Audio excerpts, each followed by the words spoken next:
Hey, want to skip those ads and get early access and bonus episodes of all Banana for Scale shows? Hop on over to truestory.fm/join and discover all the cool perks that come with being a member of the Banana for Scale family. Coming up on The Devil's Details, New Earth, who dis? Revelation, chapter 21.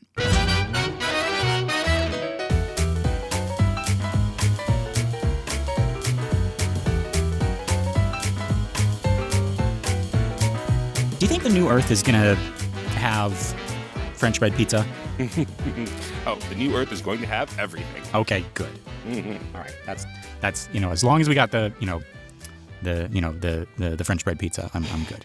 It's got bouncy balls. Ooh, friendship bracelets. And Pogs? Pogs, they're back. Good morning, Star, and welcome to another episode of The Devil's Details, a show where we dig up, decipher, dissect, and deconstruct the many forms of the devil. One of my names is Lester Ryan Clark. And I sometimes go by Keenan Diaz. And we're just two lost souls hitchhiking down the highway to hell. And yeah, folks, welcome back. We are on chapter 21. And yeah, after all the beasts and the plagues and the battles and the judgments, after watching Babylon burn and the beast get thrown into the lake of fire and Satan finally get defeated, we have finally arrived at what this whole book has been building towards. This is the payoff. This is the hope. This is the promise that John has been holding out to his suffering community for 20 chapters. A new heaven and a new earth. The new Jerusalem. God dwelling with humanity. No more tears, no more death, no more pain. And it's beautiful. Well, yeah, you'll see. We got gold so beautiful you can't even see it. Yeah, yeah. Mm-hmm. In fact, I got a bucket of it here if you want to buy any. Oh my gosh! Oh yes. Oh, it looks just like that bucket of diamonds you sold me last week. Oh. Yes, they go well together. Yeah. I misplaced that. I don't know where it is. But yeah, as usual, popular interpretation has kind of flattened it, turned it into something less radical than what John is actually saying. So let's get into it. This is Revelation chapter 21. And I saw a new heaven and a new earth, for the first heaven and the first earth were passed away, and there was no more sea. And I, John, saw the holy city, New Jerusalem, coming down from God out of heaven, prepared as a bride adorned for her husband. And I heard a great voice out of heaven saying, Behold, the tabernacle of God is with men, and he will dwell with them, and they shall be his people, and God himself shall be with them, and be their God. And God shall wipe away all tears from their eyes, and there shall be no more death, neither sorrow nor crying, neither shall there be any more pain, for the former things are passed away. And he that sat upon the throne said, Behold, I make all things new. And he said unto me, Write, for these words are true and faithful. And he said unto me, It is done. I am Alpha and Omega, the beginning and the end. I will give unto him that is at thirst of the fountain of the water of life freely. He that overcometh shall inherit all things, and I will be his God, and he shall be my son. But the fearful and unbelieving, and the abominable, and murderers, and whoremongers, and sorcerers, and idolaters, and all liars shall have their part in the lake which burneth with fire and brimstone, which is the second death. And there came unto me one of the 7 angels, which had the 7 vials, full of the 7 last plagues, and talked with me, saying, Come hither, I will show thee the bride, the Lamb's wife. And he carried me away in the spirit to a great and high mountain, and showed me the great city, the holy Jerusalem, descending out of heaven from God, having the glory of God, and her light was like unto a stone most precious, even like a jasper stone, clear as crystal, and had a wall great and high, and had 12 gates, and at the gates 12 angels, and names written thereon, which are the names of the 12 tribes of the children of Israel. On the east 3 gates, on the north 3 gates, on the south 3 gates, and on the west 3 gates. And the wall of the city had 12 foundations, and in them the names of the 12 apostles of the Lamb. And he that talked with me had a golden reed to measure the city, and the gates thereof, and the wall thereof. And the length is as large as the breadth. And he measured the city with the reed, 12,000 furlongs. The length and the breadth and the height of it are equal. And he measured the wall thereof, 144 cubits, according to the measure of a man, that is, of the angel. And the building of the wall of it was of jasper, and the city was pure gold, like unto clear glass.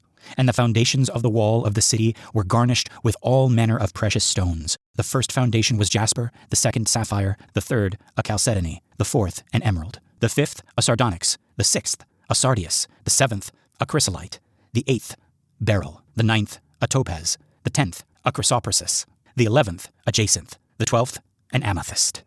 And the 12 gates were 12 pearls. Every several gate was of 1 pearl, and the street of the city was pure gold, as it were transparent glass. And I saw no temple therein, for the Lord God Almighty and the Lamb are the temple of it. And the city had no need of the sun, neither of the moon, to shine in it, for the glory of God did lighten it, and the Lamb is the light thereof.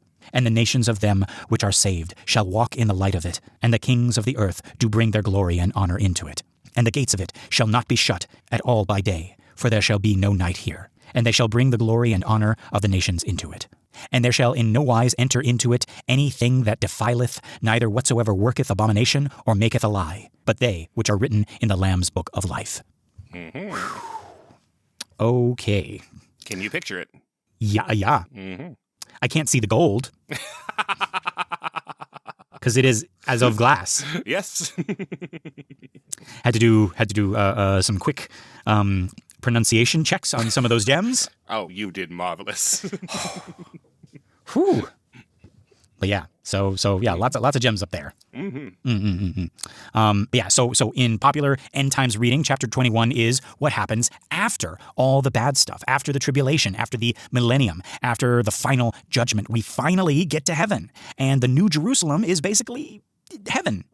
It's the eternal dwelling place of the saved. This massive golden city with pearly gates, that's where that phrase comes from, by the way, and streets of gold, and it's where Christians go to live forever with God. It is often imagined as this place in the sky, up in the clouds somewhere, where we go when we die after, or after the rapture, or after the resurrection, depending on which version of end times theology you subscribe to. And we will spend eternity there, worshiping God, and everything will be perfect and peaceful, and there will be no more suffering. It's very static. Very, very otherworldly, very, we're leaving this earth behind and going to a better place, right? Keenan, I don't think I've ever asked this on the show. What do you think of the popular idea of heaven? Let's just say, hypothetically, right? We both die. That's not hypothetical. That's going to happen. Well, yeah. And we're both in heaven, and we see it for the first time. And it's exactly like this, right? Streets paved with gold. It's up in the clouds, right? Everybody's walking around with like golden wings and harps, and the gates are actually pearly, and all of that. Everything that we have imagined, like and have seen in the movies and the and the TV shows and everything like that is true. What you think? This is your eternity. Well, I'd be pretty surprised. I think, sure, but sure, sounds nice. Everyone's got riches, etc. That's not necessarily how I want my heaven to be, but sure, that's nice. Okay, all right. That's kind of my response too. It's like that's nice, right? But but then I'm like wondering, like, what's the stand-up comedy situation up there? There's nothing to vetch about, so there wouldn't be any stand-up comedy. So. There'd be it would be, but that would be the paradox, because it would be all the greatest comics like Gilbert Gottfried, right? And he would be trying to tell the aristocrats joke, but it would go something. It would go like, okay, well now I have to do it. Now I have to do. It was like, a man walks into a talent agency and he says, "Have I got an act for you?" And the talent scout, he's like, "Well, go on and show me." And he just starts feeding the poor. And the talent agent is so impressed, and he's like, "Wow, that's amazing." It's like, wait, it gets better. And he gives the shirt off his back, like the literal shirt off his back, and he gives it to the unfortunate people. And then he goes to another group of people, and he is not racist towards them. He goes to his mother and father, who are there because it's heaven and they're dead. And he says, "I'm sorry I was such an ungrateful son." And they say, "We're sorry we didn't do right by you, even though we tried our best." And they cry and they hug it out. And so then he... Well, he wants for nothing, so everything's fine. But no, I always wonder about that. I wonder if heaven has like fun naughty stuff, or it's just all vanilla, There's no reason for it anymore. There's no conflict, right? There's no no striving because everything is there. Yeah. Don't you hate it when this happens? No, we don't. No, because it doesn't happen. And we have no fear of it, and there are no more tears. Yeah. What about the people who always do this thing? It's like, well, we're all equal in the eyes of God, and we all love each other, and we've forgiven them. Don't you hate it when you take a shit and that we don't do that anymore? We don't do that anymore. Yeah, there's no more horror movies. Yeah. There's no more meat probably. Airplane food, am I right? Yeah, it's delicious. All airplane food is delicious. All airplane food is delicious. We sometimes take flights just to have the delicious airplane food. Yeah, that's what stand-up comedy would be up there, right? Yeah. But, okay, I guess because it's heaven, that would be hilarious and we'd all be laughing. I guess so. This guy gets it. Every day is the same. Yeah. Amazing. Oh.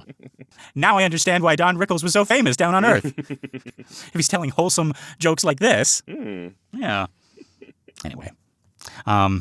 But yeah, folks, I get why people find comfort in this idea of heaven. I do. The idea that after all the suffering and pain of this life, there's a place where everything is beautiful and nothing hurts, right? That's very appealing.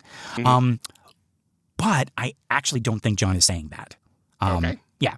So let's look at what is happening here, because John is doing something radical in this chapter, and we're going to miss it if we just read it as a description of heaven, right? Okay. But yeah, okay, let's look at verse 1.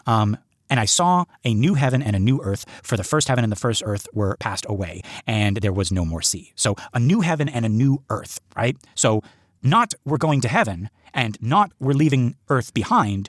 A new heaven and a new earth. God is remaking creation. This is restoration. This isn't evacuation, right? Okay. And folks, this is picking up on a theme that runs throughout Jewish prophetic literature. Isaiah 65:17 says, "For behold, I create new heavens and a new earth, and the former shall not be remembered, nor come into mind." This is God's plan from the beginning, not to abandon creation, not to rescue a few people and let the earth burn, but to renew everything, to make all things new. And there was no more sea.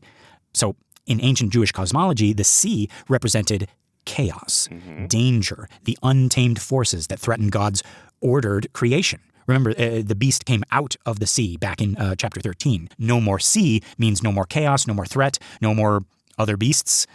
Creation is finally fully at peace. All right, and then we get verse 2, and I, John, oh boy.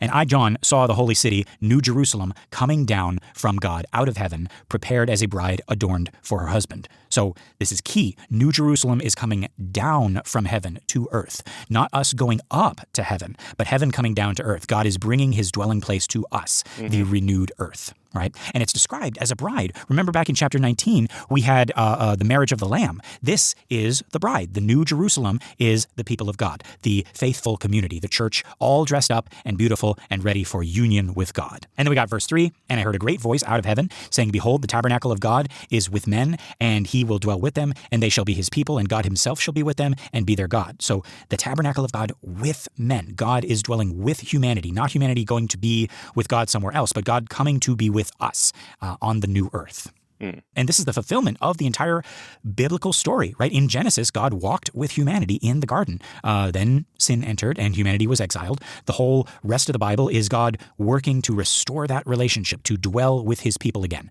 The tabernacle in the wilderness, the temple in Jerusalem, these were all partial fulfillments, shadows of what was coming. And now, finally, fully, God is dwelling with humanity again.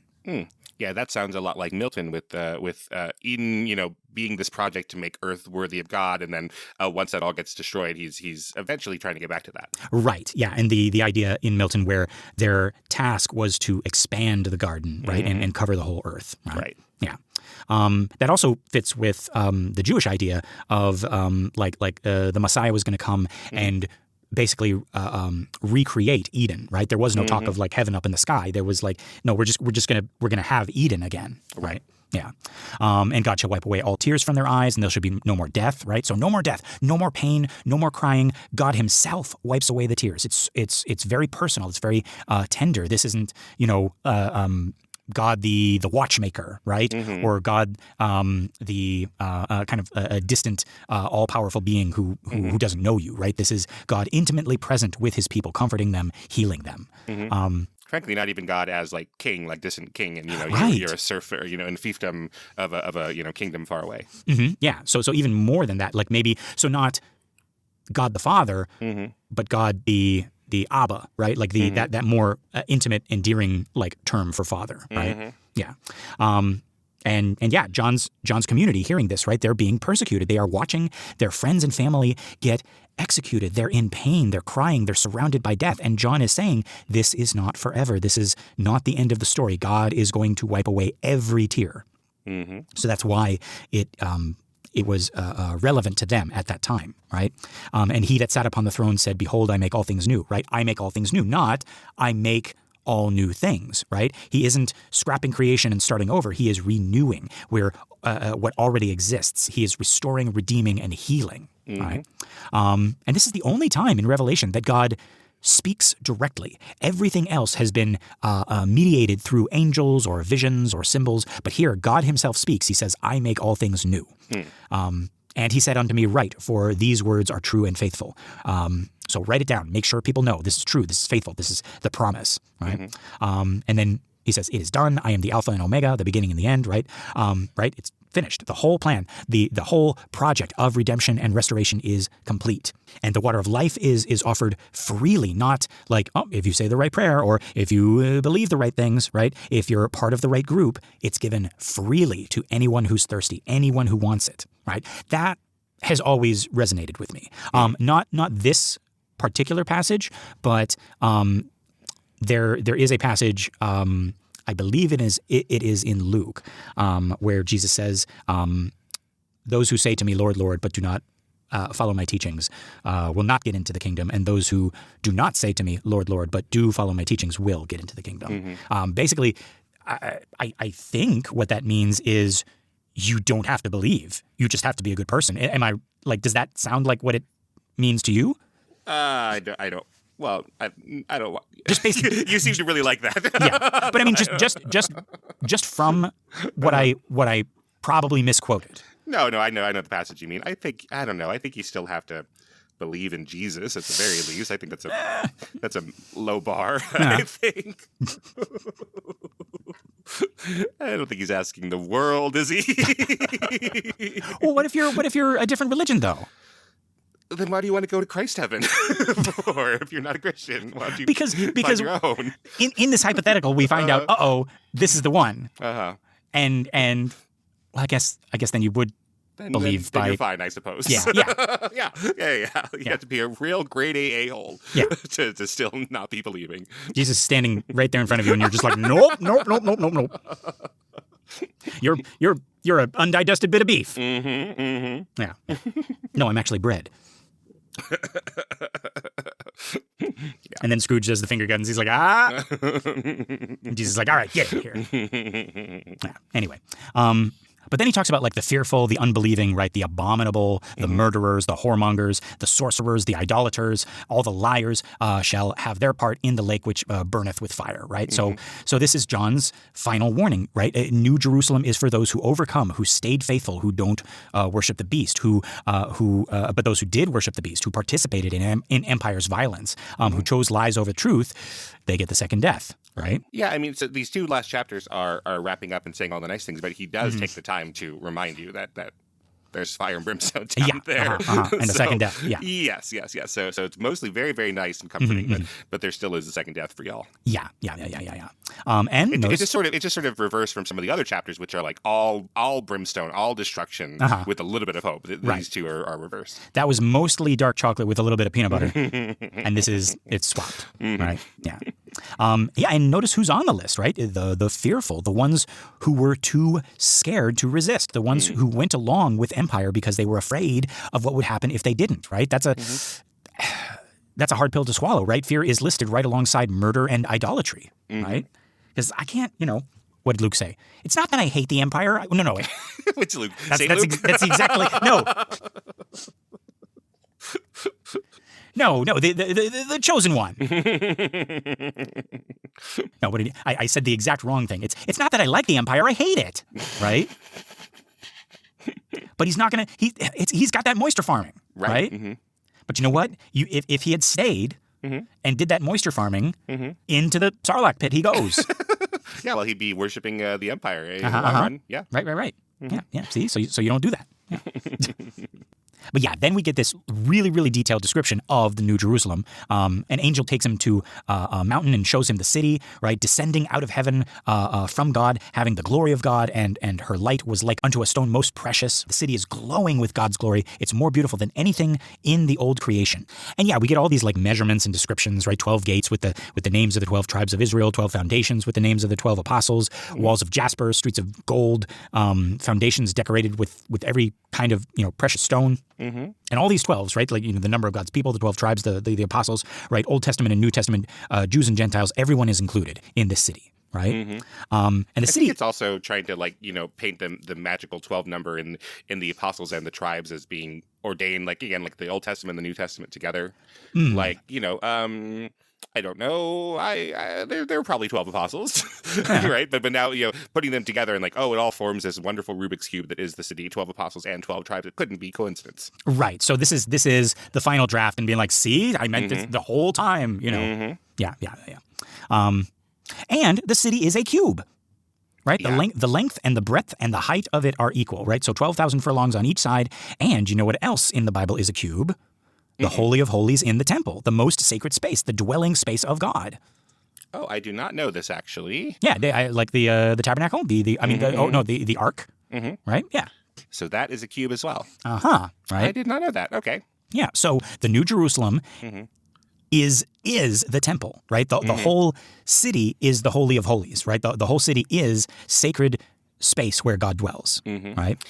See, I was so caught up in trying to imagine a cubic city, and I've seen people. I've been looking. Since we started this season, I've been looking at people's depictions of that, which is incomprehensible, right? Uncomprehensible, incomprehensible. Yeah, there you go. And uncomprehensible. Right. We went on a Rubik's journey just then. Yeah, how do you place that? I mean, there's this cubic city that's exactly 12,000 furlongs each. Okay, in my brain, it was beautiful, but when I say it with words, it's going to sound silly. Right. The Earth, but it's a cube. Yeah, and so like the surface is, like gravity is kind of like pulling everything to the center. So it's like on the upside down side of the cube is like another part of the city, and you know what I mean.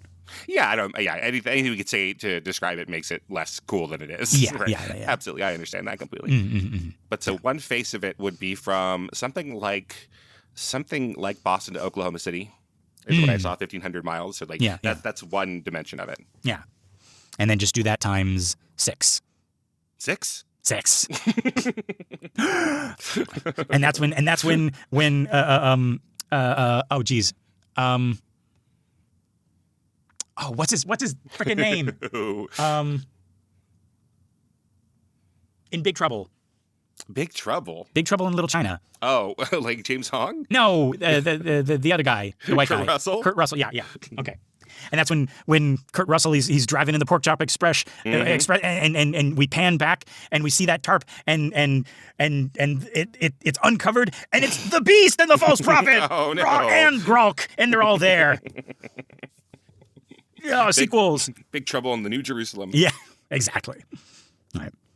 No, that's how the 80s movies always were. Yeah.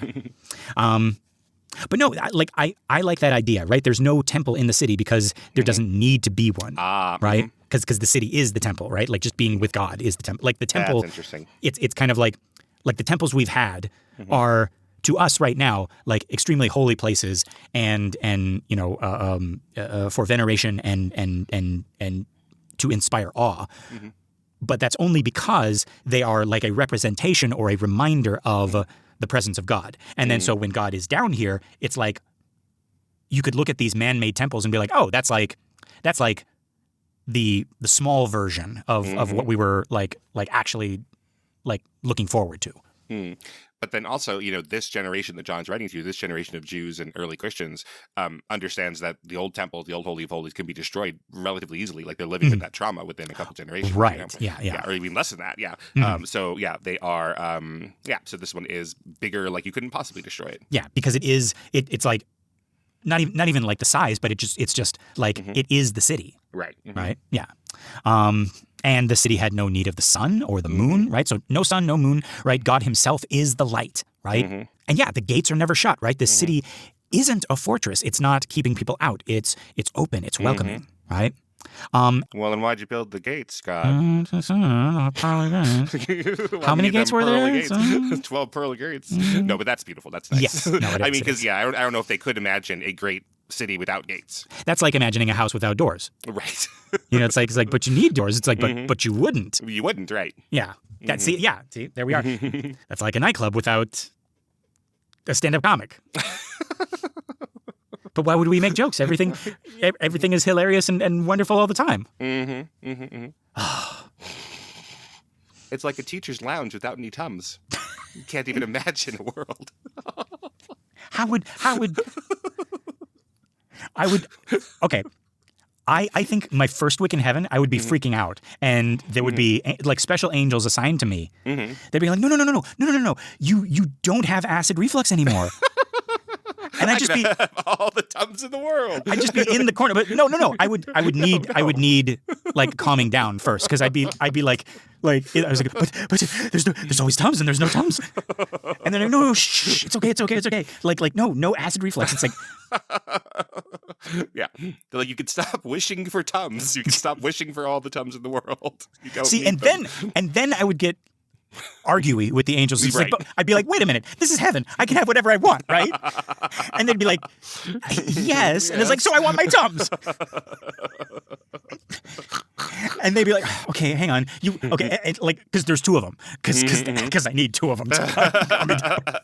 It's like, all right, you stay here with him. Let me go check. And they go and they give me like a bottle of fake Tums that like it clears. Like, I don't have like an acidy stomach because I don't have a stomach. That's true, right? But they give this to pacify me because like they go up to God's office and they're like God, he's asking for the Tums. It's like, well, give him the Tums. And it's like, but we don't need it, but just give it to him. Right. The way of Tums is past, my lord. You threw the last bottle of Tums into the lake of fire. And it actually kind of like canceled out the lake of fire. We had to make more fire. And God's just, oh, okay. And then he's not troubled by it, but he produces another little packet of Tums. Right. That's like, all right, give this to him. Yeah. And then I'm like calm and I'm satiated for a little bit until like the next thing. I'm like, what happened to my health insurance? And they're like, no, you don't. We get free healthcare here, but we also don't need healthcare. Yeah, I should describe it that way. It's free healthcare, single payer. Yeah. So how much do I owe you for the X-ray? We took an X-ray. You have no bones. You have no bones, no organs, no nothing, no acid. Yeah, I would be the most difficult person in heaven for like the first week. But yeah, I do like this part where the gates are never shut, right? Like it's open to all, right? Yes, that's very nice. Yeah. But yeah, no, this is the promise that, that God's redemption is bigger than we can imagine, right? Okay, so what does this mean for us? Because I was having kind of a hard time looking at this in terms of like stuff that's happening on Earth. Okay. You know what I mean? Because like up to this point, right, we've looked at what scholars had to say about the beast. Oh, the beast is Caesar Nero. The dragon is Rome. So all of these mythical things, all of these supernatural things have actual very natural analogs, right? So if you look at it that way, so far we've been doing that. We've been picking it apart. It's like the four horsemen aren't guys named war, death, famine, and pestilence or conquest or whatever, right? They're the events of war, death, famine, and conquest, right? The beast is again the beast and the dragon are metaphors for empire, right? But then we get to this last part, and we're talking about heaven, and so I was expecting the scholars to be like, oh, not actual literal heaven, like heaven on earth, like the world, like after this version of empire is defeated, the world will become a heaven on earth again for a while. That's what I thought was, I was going to find, but all my sources are talking about like actual literal heaven. Yeah, yeah. I haven't seen anything else besides that. Yeah. But I did And want to actual literal heaven of actual literal jewels and Yeah. actual literal plenty. Yes. Yeah. So yeah. So that's I don't know. We got one more chapter, folks. But on that note, one thing I took away from this chapter is that it isn't about escaping Earth. It's about Earth being renewed, right? It's not like hang on until you die, and then you get to go to the good place. It's God making all things new, including this world, and you get to be part of that, right? So and that changes everything about how we live right now, right? Because if God's plan is to renew creation and not destroy it, then creation matters. The earth matters. Our bodies matter. Justice matters, right? The systems we build matter, right? The way we treat each other matters, right? We're not just killing time until we get raptured out of here. We're participating in God's project of making all things new. Every act of love, every act of justice, every time we choose humanity over inhumanity, over selfishness, over empire. Every time we refuse to worship the quote unquote beast, right? That's building the new Jerusalem. That is part of the renewal. And again, right now in 2026, right, we're seeing so much destruction. We're seeing, ICE tearing families apart. We're seeing people dying in detention centers. It just came out that in one of the bigger detention centers, the agents are taking bets on which prisoners are going to unalive themselves next. This is. I was scared of hell, Keenan, when I was little. Now I'm scared of here, and if I can take something away from this chapter, it's that Earth can be hell and it can be heaven, but we really got to work for it. And right now we're seeing Empire do what Empire does, right? Treating people as less than people, right? As problems to be solved, right? Final solutions, and instead of humans to be loved. And it would be really easy to just give up. It's like, well, this world is fallen, this world is broken. Let's just throw it into the lake of fire, right? God's going to burn it all down and take us somewhere better, right? And that sounds like a certain billionaire's idea to go to another planet, right? But I don't think that's what John is saying. John is saying God is going to heal this world. God is going to wipe away every tear, right? God is going to make all things new. And in the meantime, we are called to live like the new Jerusalem is already breaking in, because it is. Every time we choose love over fear, every time we welcome the stranger, every time we refuse to participate in empire's violence, that's a glimpse of the new Jerusalem. That's the water of life being offered freely. That's the gates standing open. The new Jerusalem isn't a gated community in the sky. It's a city with open gates where the nations bring their glory, where God dwells with humanity, where there's no more tears or death or pain. And folks, that's the world we're working towards. That's the world God is bringing into being, if you believe in God. And if you believe in God, then you can say that we get to participate in that. And if you don't, then we're the ones responsible for making that. So yeah, or I guess you could say it could be both, right? Because, even if there is a God, who's to say that he's going to actually stretch out his hand and make all things new. Maybe John is saying make things new through our works. I could see that. Like if we like people come back to humanity enough to where we start building a better world, and it, I don't know, maybe I heard I think you had said at some point that even though we like to catastrophize and listen to doom and gloom and speak doom and gloom, the world is objectively, just by the numbers, getting better. Yes, in terms of war, disease, child mortality, things like that. And so, on a small, on a very, very slow scale, could you say that we are working towards that? And if it is just us, then it's just us working towards that, slowly but steadily. Yeah, I think that there are gigantic problems in the world, bigger than bigger than Trump or bigger than Yeah. Viktor Orban or whoever. I mean, the climate change is something Right. that but there's a branch of climate doomerism, and that is often equated with like Musk's age, like Generation X or older, of like, hey, there's just nothing we can do about this, so why don't we even try it? Let's give up and go to Mars, And I don't think that that's very helpful. No.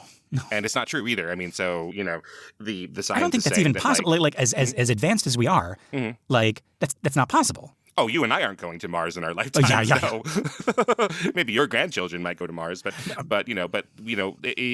things will be pretty terrible for a lot of people because of climate change. Yeah. But it's not a case of the world is doomed and there's nothing we can do about it. Right. It's going to be really, really awful for maybe hundreds of millions of people. But that doesn't mean that there won't be inhabitable spots by people for billions of people. Yeah. Like all of this, I feel like this is one of those like destiny, fate things that it's like this will happen, and then we get kind of lazy and we're like, oh, okay, it's okay because God's going to make all things new, and so we don't have to worry. We can litter a little bit. We can we can let those carbon emissions get in the sky, and then it gets serious and we're like, oh shit, maybe this isn't going to happen after all. We got to work really, really hard, and we do, and we all come together and we fix the earth and we bring it back from its like from the brink of destruction, and things start to grow again, and the water gets clean again, and the ozone repairs. And then frickin' God just pokes his head out of the cloud. It's like, see, I told you it would always happen. I did it. And we're like, well, we did it. That's not God. That's Wally. That's Wally come back from the axiom. There we go. But that's what I mean. I mean, like, I kind of, I don't know, I like and I don't like the idea of like, it will happen. Because it has to happen. Like, it better happen, Yeah, there are definitely people who are living their lives that way. But yeah, all that to say, folks, I like, as terrifying as this book of the Bible is, and also, as we've come to examine on this season, as hopeful as we found it to be, I don't think that lets us off the hook. I think we have to like bring it into being. We have to be the good people that fill this new Jerusalem. And once we accomplish that, then I guess that's New Jerusalem, right? Or whatever city other folks' religions call it. Mecca? Are you going on? Oh yeah, say Mecca or I don't know, Shangri-La or something. Yeah. Well, I have a feeling that like once we die and we get up there, we're gonna find out it's like, oh geez, well like we were all wrong, and we were all right, and and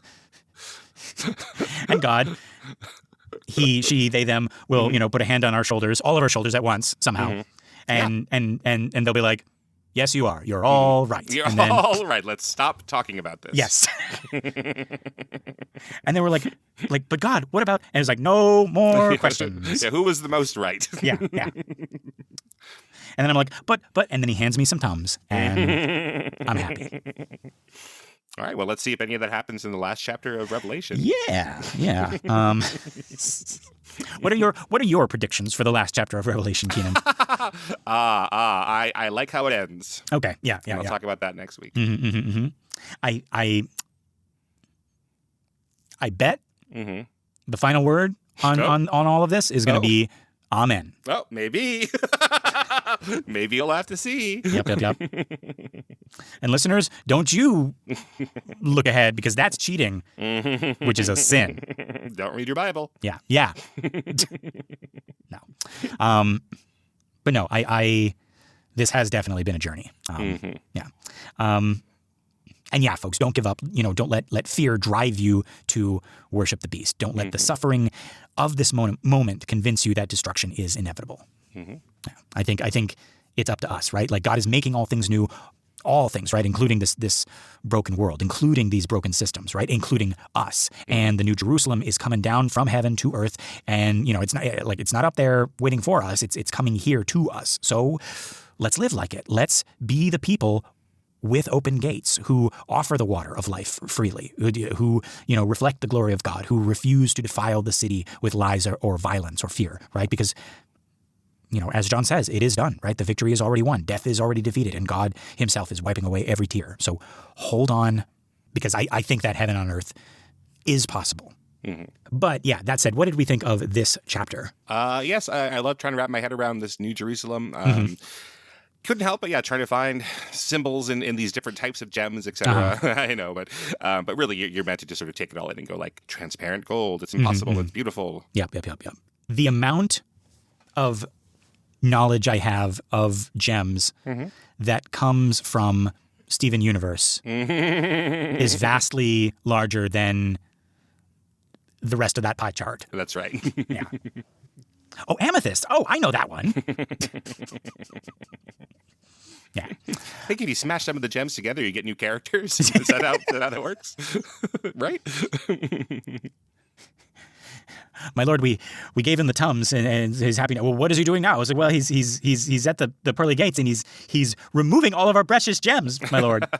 Let him do that. He can do that. But it's totally fine. Just let him do that. We can make more gems.